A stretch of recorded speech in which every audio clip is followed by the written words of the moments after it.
तीन आंख वाली बहू। घनश्याम और सुनीता को एक बेटा और बेटी थे। बेटे का नाम था अक्षय और बेटी का नाम था खुशबू। अक्षय की शादी हो चुकी थी और अक्षय की पत्नी का नाम अदिति था। अदिति घर के सारे काम दौड़ दौड़ कर करती थी। दिन में सोना तो जैसे उसने कभी सीखा ही नहीं था। रात को भी सोती तो ऐसी कि नींद की जरा सी आहट पर जाग जाती। वो क्या है ना, अदिति को घर के सब लोगों पर नजर रखने की बुरी आदत थी, इसलिए उसका दिमाग हमेशा कुछ न कुछ खुराफात सोचता ही रहता था। घर में चाहे कोई कुछ भी करे, लेकिन अदिति को उस बारे में पता रखना, फिर उस पर कमेंट करना, इन दोनों ही बातों का बड़ा शौक था। इसकी वजह से बेचारे घर वाले बुरी तरह से परेशान थे। कोई भी काम करते हैं तो डर डर कर किया करते, ये सोचकर कि पता नहीं अदिति को पता चल गया तो वो क्या क्या सुनाएगी। हाँ यार, आज कॉलेज छोड़कर मूवी देखने चलेंगे।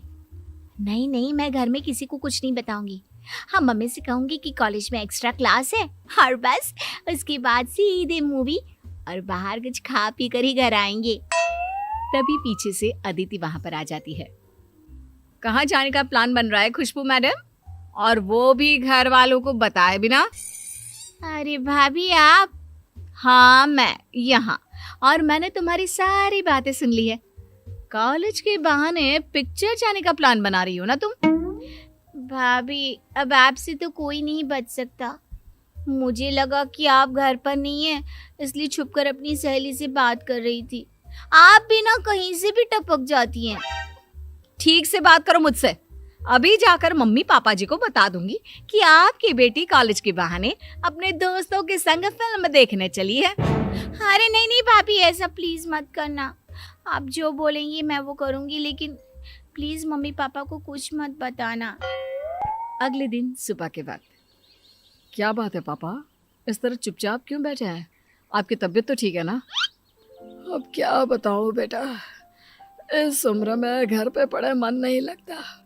रिटायर्ड हो चुका हूँ, अब तो कोई दोस्त भी नहीं है। ये बात तो सही है पापा, इस उम्र में मन लगाना वाकई में बहुत मुश्किल होता है। आप कहे तो मैं आपको कहीं घुमाने लेकर जाऊं? क्या पापा जी, अब अपने बेटे से तो झूठ मत बोलिए।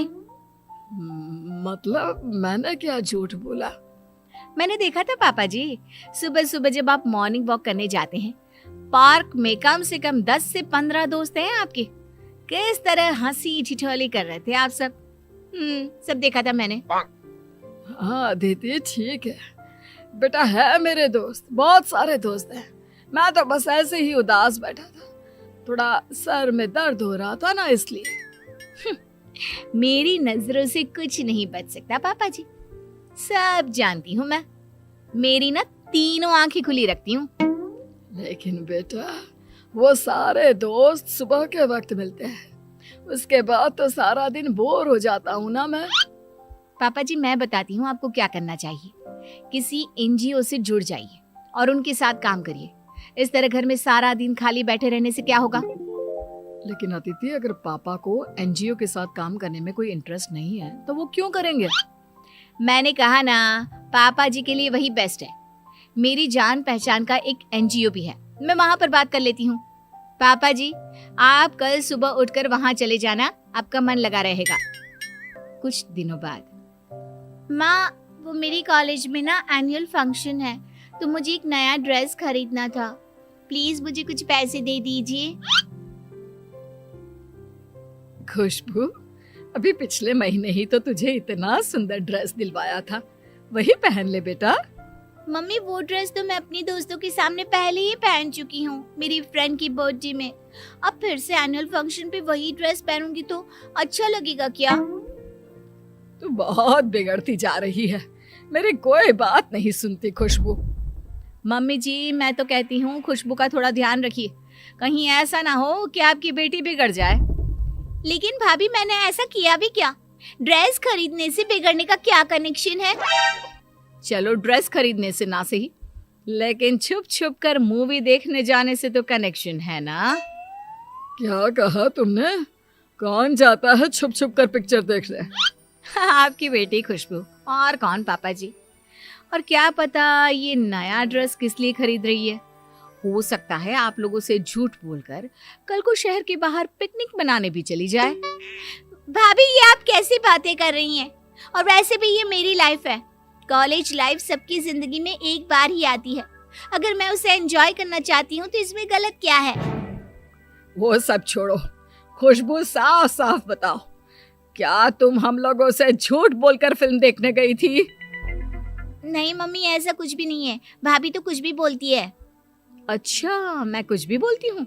एक मिनट रुकिए मम्मी जी, मेरे पास ना सबूत है इस बात का। अदिति अपने फोन में खुशबू और उसकी सहेलियों का फोटो दिखाती है जिसमें वो फिल्म देखने गए थे। लेकिन भाभी, आपको ये पिक्चर्स किसने दी? कौन देगा? उस दिन मैं तुम्हारे पीछे पीछे गई थी तुम पर नजर रखने के लिए कि आखिर जाती कहाँ हो तुम। बहू, माना कि खुशबू अपनी सहेलियों के साथ फिल्म देखने गई थी, लेकिन इस तरह उसका पीछा करके उसकी जिंदगी पर नजर रखना ये तो अच्छी बात नहीं। हाँ बेटा, तुम सब लोगों की जिंदगी में इतनी दखल अंदाजी क्यों करती हो?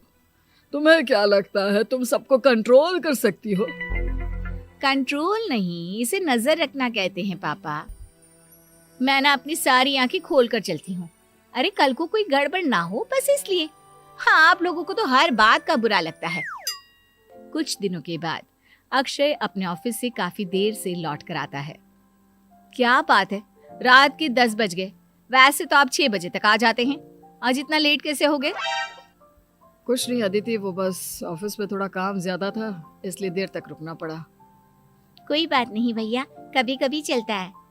वैसे भी ये आपकी लाइफ है। अगर आप काम के अलावा भी अपने लिए कुछ करें तो इसमें प्रॉब्लम नहीं होनी चाहिए किसी को।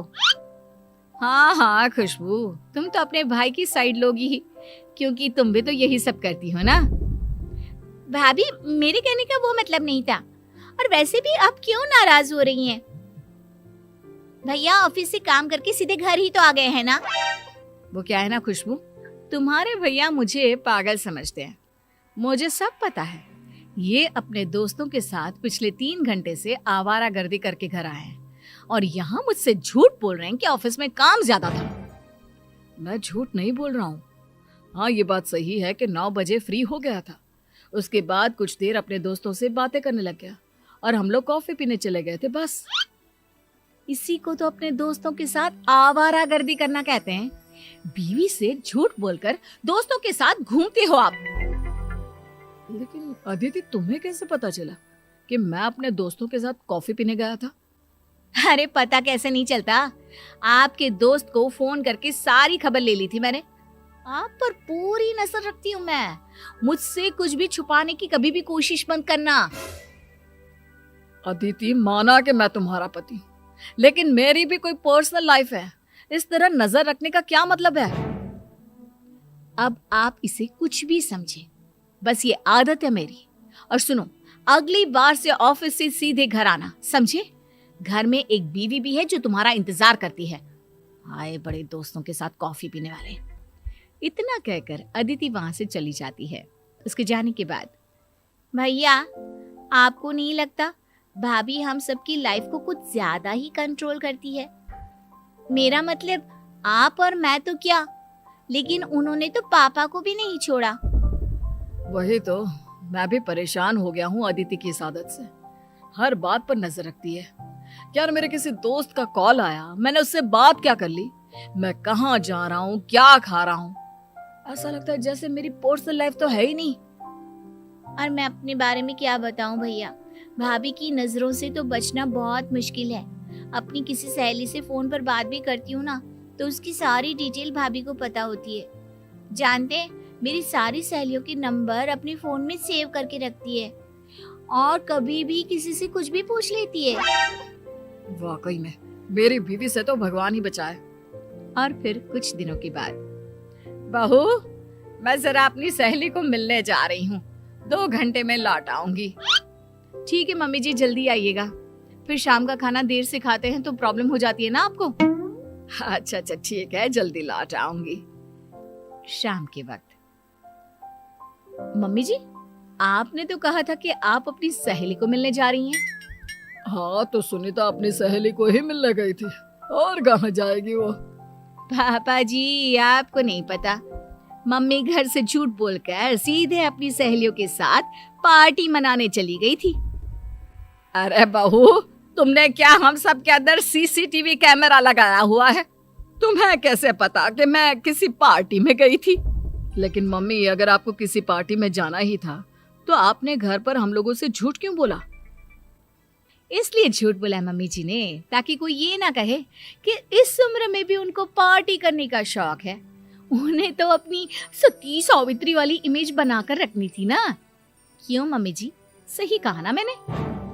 अरे नहीं नहीं बेटा, ऐसी कोई बात नहीं है, तुम गलत समझ रही हो। मम्मी जी, आपने जो किया वो ठीक, लेकिन अगली बार से ध्यान रखिएगा, शाम के 5 बजे तक घर आ जाया कीजिएगा। वो क्या है ना, शाम को मुझे भी तो पार्क में घूमने जाना होता है और फिर देर से खाना खाकर आप परेशान होती हैं, रात भर पेट में दर्द होता है और बार बार मुझसे दवाई मांगती है। इसलिए अगली बार ध्यान रखिएगा। अरे बहू, तुम तो जासूस की तरह नजर रखती हो। एक बार मेरी बात तो सुन लो, अपनी ही कहीं जा रही हो। अरे इसमें नजर रखने वाली क्या बात है? मैं तो आप सबका ख्याल रखती हूँ ताकि कल को कोई प्रॉब्लम ना हो।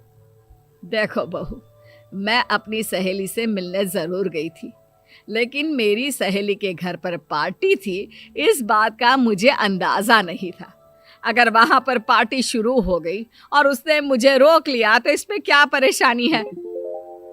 देखा अदिति, मम्मी ठीक कह रही हैं। इस तरह सबकी लाइफ में इतना ज्यादा इंटरफियर करना अच्छी बात नहीं है। और जिसे जो करना है वो करेगा ना। तुम सबकी जिंदगी कंट्रोल नहीं कर सकती। अरे इसे जिंदगी कंट्रोल करना थोड़ी ना कहते हैं, इसे तो केयर करना कहते हैं। भाभी, केयर करना उसे कहते हैं जिससे सामने वाला इंसान भी खुश रहे, लेकिन आप जो करती हैं ना, उसे प्राइवेसी में दखल अंदाजी करना कहते हैं। और एक बात ध्यान रखिएगा भाभी, कोई भी इंसान किसी दूसरे की लाइफ को कंट्रोल नहीं कर सकता, तो आप भी वो कोशिश मत करिए, क्योंकि अगर आप ऐसा करेंगी ना तो सिर्फ रिश्ते खराब होंगे। खुशबू ठीक कहती है, तुम बहुत अच्छी हो अदिति। बस ये सब लोगों पर अपनी नजर रखना और उनको बात बात पर टोकना बंद कर दो। अब अदिति की आंख खुल जाती है। अपनी इस आदत की वजह से सब लोगों के मन में अपने बारे में ये सोच देखकर वो अपने आप को बदलने का सोच लेती है। 3 दामाद की सास पार्ट 1। कावेरी जी के पति का देहांत हुए काफी वक्त हो गया था। कावेरी जी की 3 बेटियां थी, ईशा, मोहिनी और सुहाना। तीनों ही काफी होशियार और नौकरी करने वाली थी, लेकिन उन तीनों से कावेरी जी इतना प्यार करती थी कि उनकी शादी की उम्र होने पर भी उन्हें पराये घर भेजने का उनका मन ही नहीं हुआ। अरे तुम तीनों मेरे कलेजे का टुकड़ा हो। जब भी तुम्हारी शादी के बारे में सोचती हूँ ना, बड़ा डर लगता है। सही कहती हो मम्मी, हम भी आपसे बहुत प्यार करते हैं।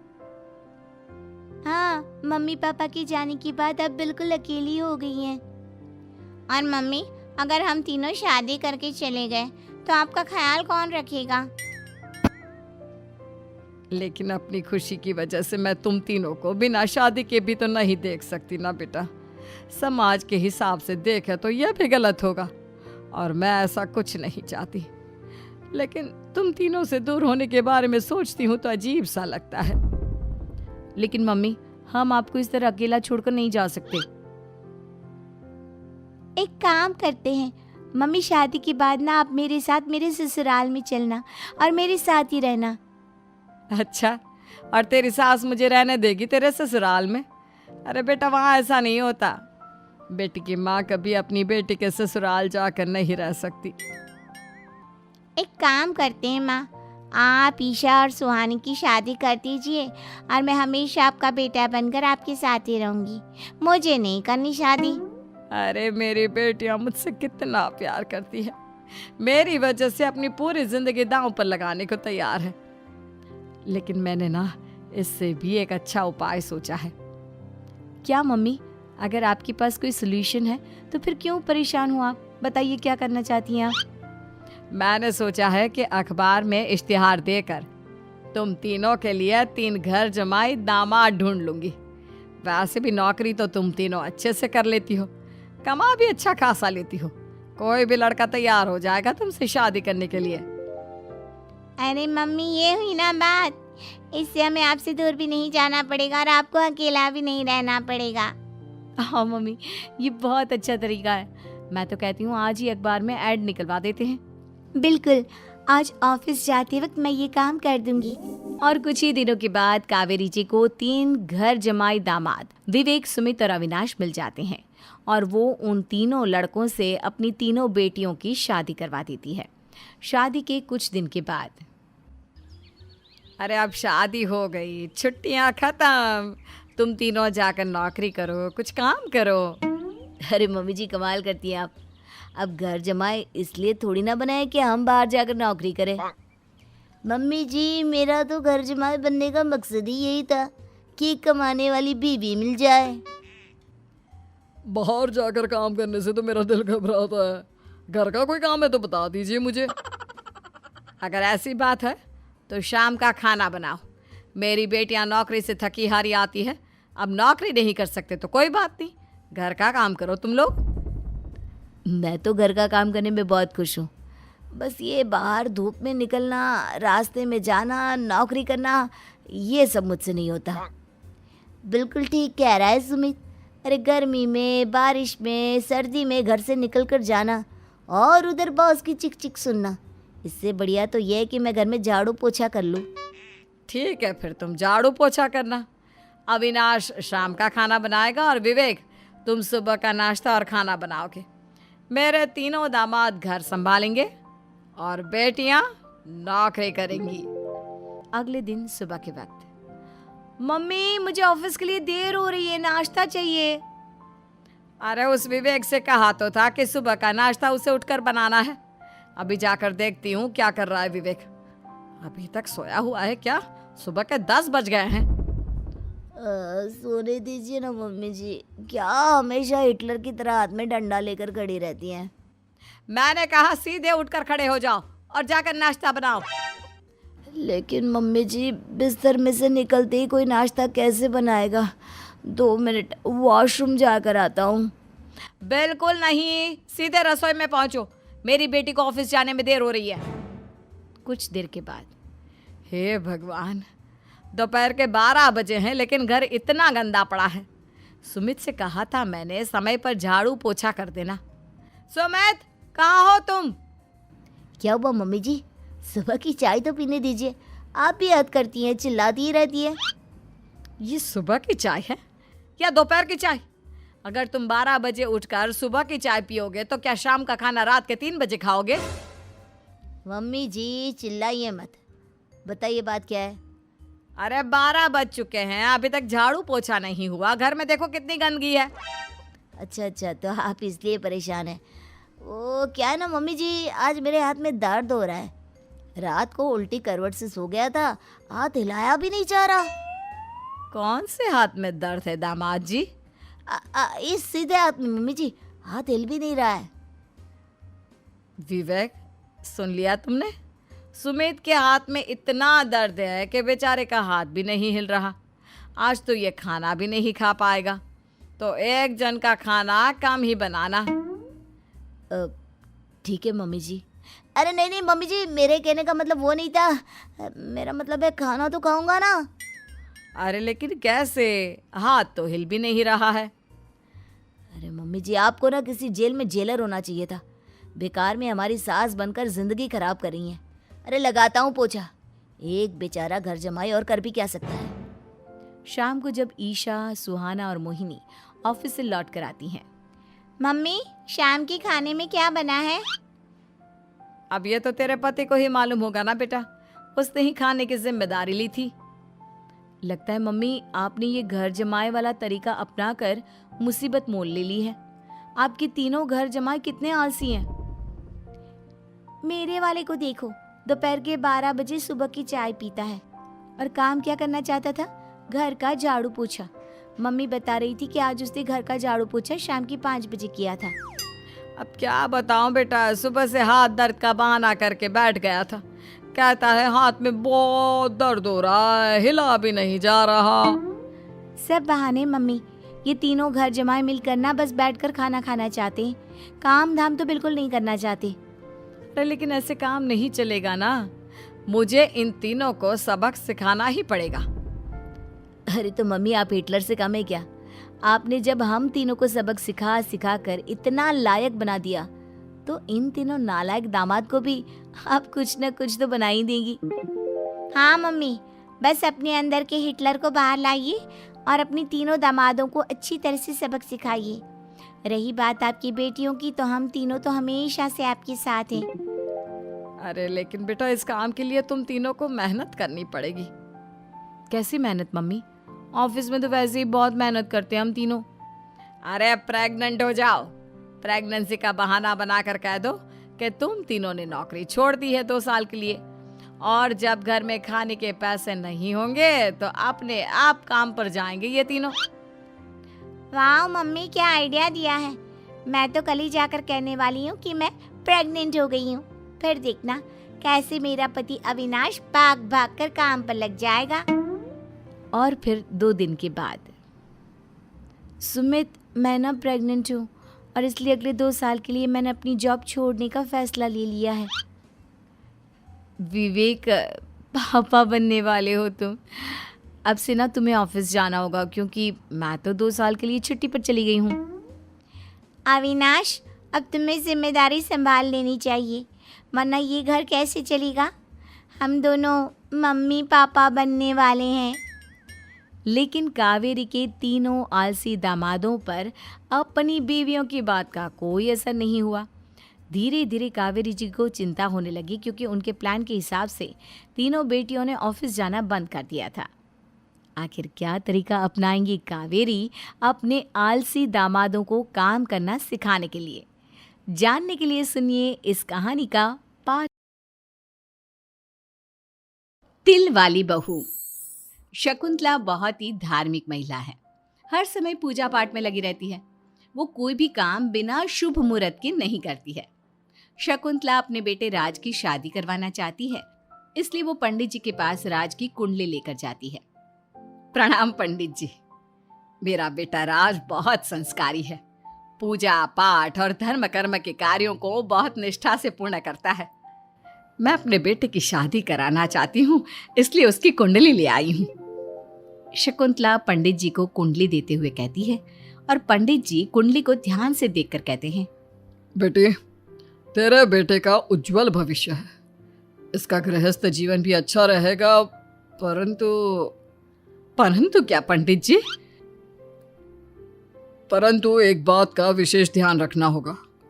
तुम्हें अपने बेटे की शादी उसी लड़की से करानी होगी जिसके गाल पर तिल हो। वो लड़की तुम्हारे घर, तुम्हारे बेटे और तुम्हारे भविष्य के लिए सुख, शांति और समृद्धि लाएगी। तुम्हारा भाग्य केवल उस लड़की के आने से ही जागेगा। जी पंडित जी, मैं ऐसी ही बहू लाऊंगी जिसके गाल पर तिल हो। धन्यवाद पंडित जी, धन्यवाद। पंडित जी का धन्यवाद करके शकुंतला वहां से चली जाती है। अब वो दिन रात तिल वाली बहू के बारे में सोचती रहती है। शकुंतला अपने बेटे का जहां भी रिश्ता लगाती तो उसकी एक ही शर्त होती कि तिल वाली बहू चाहिए, लेकिन उसे तिल वाली बहू कहीं मिलती ही नहीं। एक दिन अपनी माँ को इस तरह से परेशान देखकर राज कहता है, माँ, आप मेरे लिए तिल वाली लड़की क्यों देख रही हैं? अरे क्योंकि पंडित जी ने बोला है, वो तुम्हारे और इस घर के लिए भाग्यशाली साबित होगी।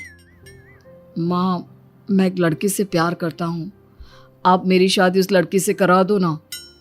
उसके गाल पर तिल होगा तभी मैं तुम्हारी शादी उससे कराऊंगी, नहीं तो भूल जाओ उस लड़की को। माँ की बात सुनकर राज को लगा कि माँ उसकी शादी कभी होने ही नहीं देगी, इसलिए उसने बिना कुछ सोचे समझे बोल दिया, अब माँ, है ना, उसके गाल पर तिल है। सच में माँ, बहुत प्यारा तिल है। तू सच कह रहा है बेटा? अरे तो तूने मुझे पहले क्यों नहीं बताया? जल्दी से मुझे उस लड़की से मिलवा दे। ठीक है माँ, मैं बात करता हूँ उससे। अगले दिन राज रोशनी के पास पहुंचा और उसे सारी बात बताई। रोशनी ने सारी बात जानने के बाद कहा, राज, तुमने माँ से झूठ क्यों बोला? मेरे गाल पर कोई तिल नहीं है। अरे मेरे पास कोई और रास्ता नहीं था रोशनी। उस समय मुझे जो ठीक लगा मैंने किया। अगर मैं ऐसा नहीं बोलता तो माँ मेरी शादी किसी तिल वाली लड़की से करा देती। माँ से इसे झूठ बोलना ठीक नहीं है। माँ को कोई तिल वाली लड़की मिलती ही नहीं। तो माँ अपने आप तुम्हारी शादी मुझसे कराने के लिए तैयार हो जाती। अरे तुम्हें पता नहीं, पंडित जी के मुख से निकली बात मेरी माँ के लिए पत्थर की लकीर है। वो आकाश पाताल एक कर देंगी, लेकिन तिल वाली लड़की ढूंढ कर ही रहेंगी। जो भी हो राज, लेकिन माँ को जब कभी सच्चाई का पता चलेगा तो उन्हें बहुत दुख होगा। और मेरे गाल पर तो तिल है ही नहीं, अब मैं माँ से कैसे मिलूंगी? तुम अपने गाल पर काजल से एक तिल बना लो ना, बाकी मैं संभाल लूंगा। अगले दिन रोशनी ने ऐसा ही किया। उसने काजल से गाल पर एक तिल बना लिया। इसके बाद राज ने रोशनी को अपनी माँ से मिलवाया, और जब शकुंतला ने रोशनी को ध्यान से देखा तो उसके गाल का तिल देखकर बहुत खुश हो गई और दोनों का रिश्ता पक्का कर दिया। कुछ ही दिनों में शकुंतला ने राज और रोशनी की शादी बहुत धूमधाम से करा दी। बहू, राज, जल्दी बाहर आओ, एक खुशखबरी है। रोशनी और राज बाहर आते हैं। राज, देखा, मेरी बहू के भाग्य से घर में खुशी आने लगी। जिस जमीन का केस हम पिछले 10 साल से लड़ रहे थे ना, वो केस अब खत्म हो गया है। अभी अभी वकील साहब का फोन आया है, वो केस हम जीत गए हैं। माँ, ये तो बहुत अच्छी खबर है। ये सब आपकी मेहनत का फल है। आपने इस कोर्ट केस के चक्कर में बहुत मेहनत की है। अरे नहीं बेटा, ये तो मेरी तिल वाली बहू के भाग्य से हो रहा है। पंडित जी ने बिल्कुल सही कहा था। शकुंतला रोशनी को बहुत प्यार करती है, लेकिन रोशनी के मन में दुख होता है। वो सोचती है, माँ मेरे झूठ को सच समझ रही है। अगर माँ को ये पता चल गया कि ये तिल नहीं काजल है तो उन्हें कितना दुख होगा। मैं आज ही राज से बात करूंगी कि वो माँ को सारी सच्चाई बता दे। शाम को राज घर आता है तो रोशनी राज से कहती है, राज, हमें माँ को सारी सच्चाई बता देनी चाहिए। घर में कुछ भी अच्छा होता है तो माँ को लगता है कि सब मेरे गाल के तिल की वजह से हो रहा है। तुम्हारे गाल की तिल की वजह से कुछ नहीं हो रहा, लेकिन हाँ, तुम्हारी वजह से हो रहा है। तुम इस घर में लक्ष्मी का रूप लेकर आई हो। सब बात ठीक है राज, लेकिन मैं माँ से और झूठ नहीं बोल सकती। मैं कल ही उन्हें सब कुछ सच सच बता दूंगी। नहीं रोशनी, अभी हम कुछ नहीं बता सकते। अभी हमारी शादी को ज्यादा दिन भी नहीं हुए। तुम माँ के दिल में अपने लिए थोड़ी और जगह बना लो, उसके बाद में पक्का मैं ही माँ को सब कुछ बता दूंगा। इस तरह से दिन गुजरने लगते हैं और शकुंतला के घर में खुशियों का आना लगा रहता है। शकुंतला अपनी बहू से बहुत प्यार करने लगी थी। एक दिन शकुंतला रोशनी के कमरे में गई। बहू, ओ बहू, कहाँ है तू? माँ, मैं बाथरूम में हूँ, नहा रही हूँ। अरे देख तो मैं तेरे लिए क्या लाई हूँ, जल्दी बाहर आ। अब मैं क्या करूँ? मेरे पास तो काजल भी नहीं है, अब चेहरे पर क्या लगाऊं? राज, तुमने अच्छा फंसाया मुझे। माँ, आप अपने कमरे में जाइए, मुझे नहाने में थोड़ा टाइम लगेगा। मैं खुद आपके कमरे में आ जाऊंगी। नहीं बहू, तू जल्दी से निकल कर आ, मैं यहीं बैठी हूँ तेरे कमरे में। जब रोशनी को इस बात का एहसास हो गया कि उसकी सास कमरे से नहीं जाएगी, तो उसने अपने गीले बाल एक तरफ कर लिए और बालों से अपना आधा चेहरा छुपाकर बाहर आई। बहू, नहा ली तुम? देखो, मैं तुम्हारे लिए नई साड़ी और गहने लाई हूँ। आज शाम को बहुत मेहमान आ रहे हैं, मैं तुम्हें सबसे मिलवाऊंगी। मेहमान किस लिए आ रहे हैं माँ? अरे तुम्हें राज ने बताया नहीं बहू? हमारी कंपनी इस साल नंबर 1 की पोजीशन पर पहुंच गई है और ये सब तेरी वजह से हुआ है। चलो मैं चलती हूँ, मुझे शाम की बहुत सारी तैयारी भी तो करनी है। जब शकुंतला रोशनी के कमरे से चली गई, तब उसकी जान में जान आई। शाम को पार्टी में बहुत बड़े बड़े लोग आए थे। शकुंतला ने अपनी बहू को सबसे मिलवाया और उसकी खूब तारीफ की। पार्टी में सब लोग शकुंतला के सक्सेस का राज पूछ रहे थे, तो शकुंतला अपनी बहू और उसके दिल की तारीफ कर रही थी। एक दिन शकुंतला अपने बहू बेटी के साथ घूमने गई। आज हम घूमने आए हैं तो देखो, मौसम भी कितना प्यारा हो गया है, लगता है बारिश आने वाली है। शकुंतला के इतना कहते ही जोरों की बारिश शुरू हो गई। रोशनी और राज कुछ सोच पाते इससे पहले ही रोशनी के गाल पर काजल का तिल बह गया और शकुंतला ने ये सब देख लिया। अब शकुंतला के गुस्से की कोई हद ना रही। तुमने मुझसे झूठ बोला? तेरी इतनी हिम्मत? कल वही, मैंने तुझे इतना प्यार किया, तुझे अपने बेटे से ज्यादा ममता दी, और तूने मेरे साथ विश्वासघात किया। मैं तुझे कभी माफ नहीं करूंगी। माँ, इसमें रोशनी की कोई गलती नहीं है। मैंने ही कहा था इसे ऐसा करने के लिए। रोशनी ने कई बार आपको सच्चाई बताने की कोशिश की, लेकिन मैंने हर बार उसे रोक दिया। क्या तूने कहा था? क्यों किया तूने ऐसा? कितना बुरा दिन था वो जब मैंने तुम दोनों की शादी करवाई, और तुझे शर्म नहीं आई अपनी माँ को धोखा देते हुए? तो माँ मैं और क्या करता, अब तो पीछे ही पड़ गई थी तिल वाली बहू के। आपको कोई लड़की भी तो नहीं मिल रही थी, और मैं रोशनी को बहुत प्यार करता हूँ, उसके बिना नहीं रह सकता। हाँ, तो अब इसी के पास रहे। मैं तुम दोनों की शक्ल नहीं देखना चाहती। ले जा इस झूठी और मनहूस लड़की को मेरे सामने से। माँ, कल तक तो रोशनी बहुत भाग्यवान थी, आज ये मनहूस हो गई। अपनी सोच बदलो माँ, चेहरे के ऊपर तिल होने से कुछ नहीं होता। आपने देखा नहीं, रोशनी के घर आते ही हमारे सारे काम पूरे हो गए। आज हमारी कंपनी नंबर 1 है। अब कब अंधविश्वास करना छोड़ोगी? बेटे की इतना समझाने पर माँ को समझ में आ जाता है कि वो गलती कर रही है। शकुंतला अपने बहू बेटी को लेकर घर आ जाती है। अगले दिन शकुंतला रोशनी के गाल पर काजल से एक तिल बना देती है। राज और रोशनी शकुंतला को बहुत हैरानी से देखते हैं। तब वो कहती है, ऐसे क्या देख रहे हो तुम दोनों? ये तिल नहीं, काला टीका है, ताकि मेरी बहू को किसी की नजर ना लगे। शकुंतला की बात सुनकर जॉइंट सब फैमिली। लगते हैं। रोशनी, अब तेरी शादी की उम्र हो चुकी है, सब तेरे लिए लड़का देख रहे हैं, और तू है कि 8-9 बजे बिस्तर से उठ रही है। मम्मी, क्या आप भी सुबह सुबह ज्ञान दे रही हो? सोने तो दो कम से कम। क्या करें, अब तेरी हरकतें ही ऐसी हैं। चल अब बिस्तर छोड़ और मेरे साथ खाना बनाना सीख। ना, मैं नहीं बना रही खाना वाना। आप प्लीज जाइए ना यहाँ से। रोशनी की बातों से निराश होकर निशा वहां से चली जाती है। निशा, तुम रोशनी को घर का कामकाज क्यों नहीं सिखाती? अगर यही हाल रहा फिर तो 2 दिन में उसके ससुराल वाले उसे यहाँ छोड़कर चल देंगे। मैं तो बहुत कोशिश करती हूँ उसे घर की जिम्मेदारियां सिखाने की, लेकिन वो मेरी सुने तब ना। आप तो जानते ही हैं ना कि वो कितनी जिद्दी है। हमें निशा के लिए एक ऐसा लड़का ढूंढना होगा जिसका भरा पूरा परिवार हो, सास ससुर से लेकर जेठ जिठानी देवर ननद सब हो। यहाँ ना सही, लेकिन शादी के बाद उसे वहाँ अपनी जिम्मेदारियों का एहसास जरूर होगा। कुछ दिनों के बाद रोशनी का परिवार उसके लिए लड़का देखना शुरू कर देता है, और एक दिन चिराग नाम का लड़का रोशनी को देखने अपने परिवार के साथ उसके घर पहुंच जाता है। देखिए भाई साहब, मैं पहले ही आपको बता देती हूँ, हमारा परिवार बहुत बड़ा है, इसलिए अगर आपकी लड़की हमारे घर की जिम्मेदारियाँ बिना ना नुकुर के उठा सकती है, तभी हम ये रिश्ता पक्का करेंगे। अरे ये भी कोई बोलने वाली बात है बहन जी। हमारी रोशनी आपके पूरे परिवार को बैठे बैठे खिला सकती है, इतनी जिम्मेदार है मेरी बेटी। अगर ऐसी बात है फिर तो हमें इस रिश्ते से कोई आपत्ति नहीं है। तो फिर चट मंगनी पट ब्याह के बारे में क्या ख्याल है? हाँ हाँ बिल्कुल, शादी में देर किस बात की, 3 हफ्ते बाद ही शादी का शुभ योग है। अगर आपको कोई दिक्कत ना हो तो हम इनकी शादी भी 3 हफ्ते बाद ही करा देते हैं। अरे हमें इसमें कोई परेशानी नहीं है। इस तरह दोनों परिवारों में शादी की तैयारियां शुरू हो जाती है, और कुछ ही दिनों बाद रोशनी की शादी चिराग से करा दी जाती है।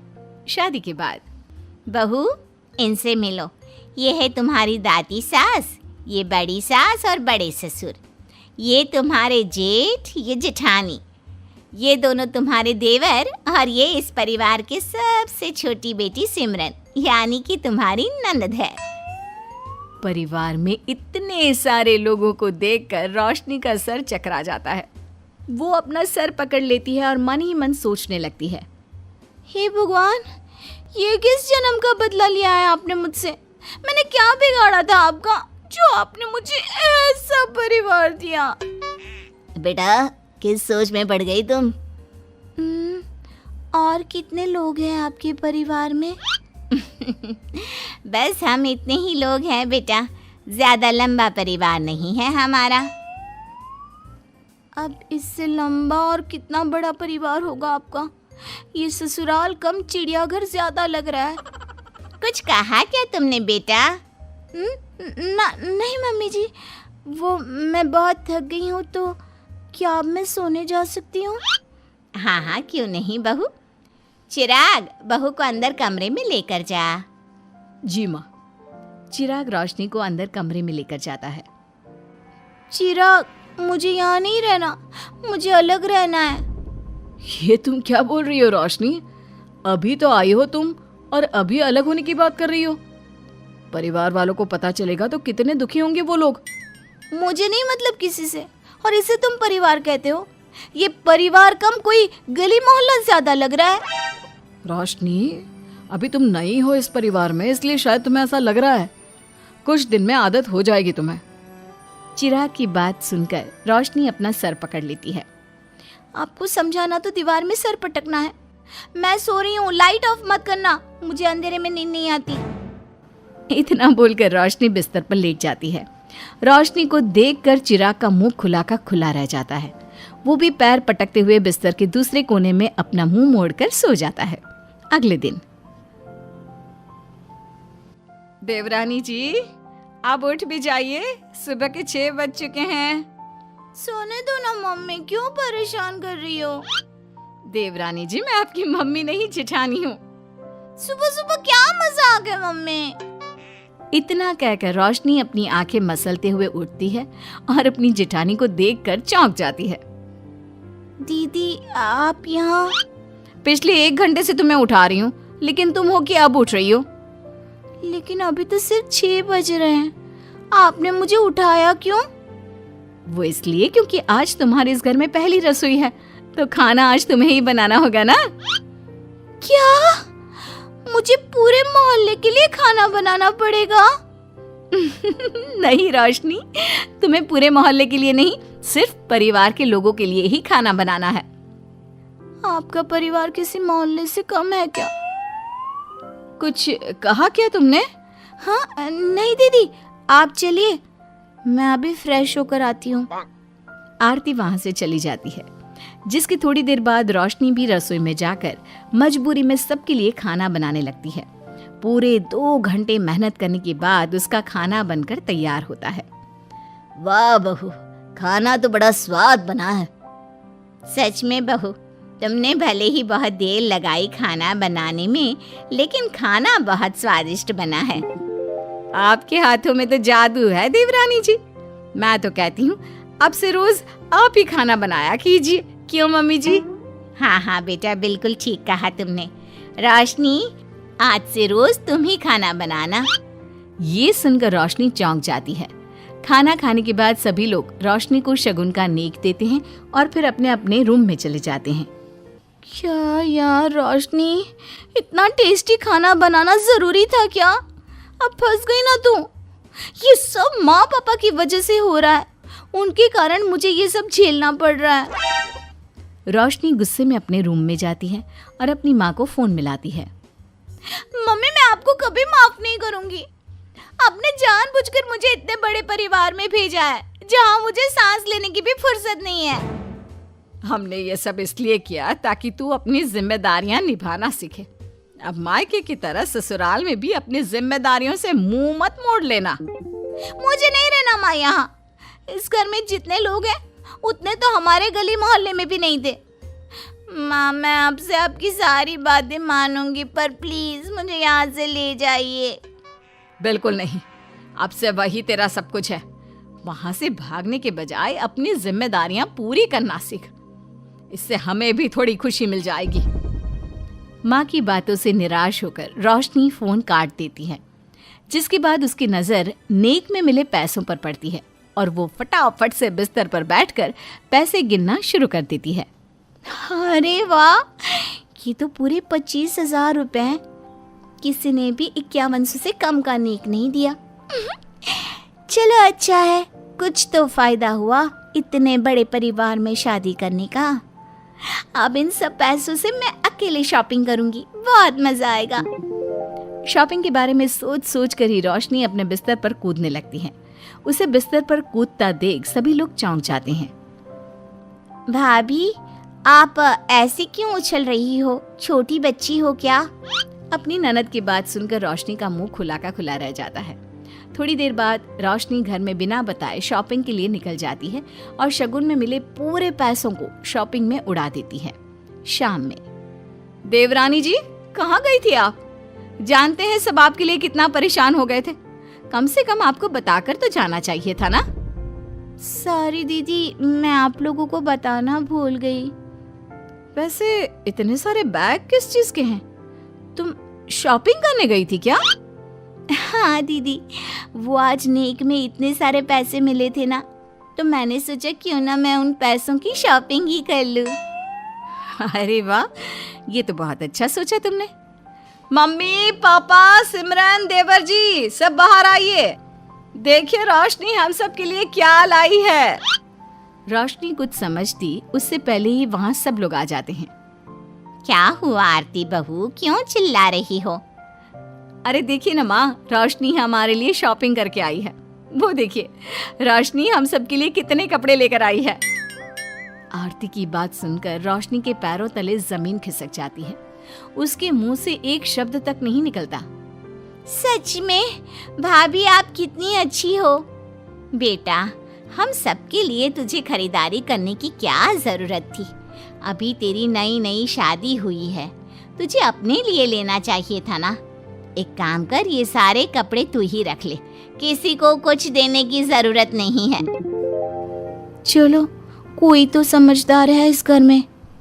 वाह भाभी, कितनी सुंदर ड्रेस है। ये शॉर्ट ड्रेस मुझे पता है आप मेरे लिए ही लाए होंगे, है ना? इसे मैं रख लेती हूँ। माँ, रोशनी इतने प्यार से सबके लिए कपड़े लेकर आई है, हमें मना नहीं करना चाहिए। तू सही बोल रही है बेटा, उसका मन रखने के लिए मैं ले लेती हूँ 1-2 साड़ियाँ।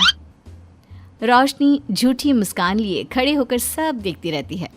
देखते ही देखते उसके लाए सारे कपड़े घर वाले आपस में बांट लेते हैं और अब सिर्फ एक रुमाल को छोड़कर उसके पास कुछ नहीं बचता।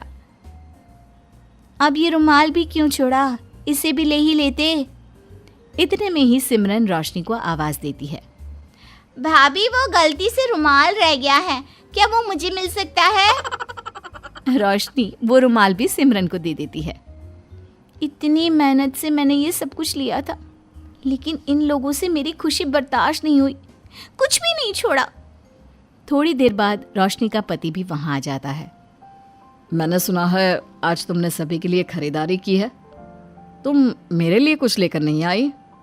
बस फिर क्या था, इतना सुनते ही रोशनी का पारा हाई हो जाता है और वो चिराग को घूरने लगती है, जिससे चिराग डर के मारे वहां से खिसक जाता है। हाय रे, फूटी किस्मत मेरी, जो ये जॉइंट फैमिली मेरे मत्थे चढ़ी।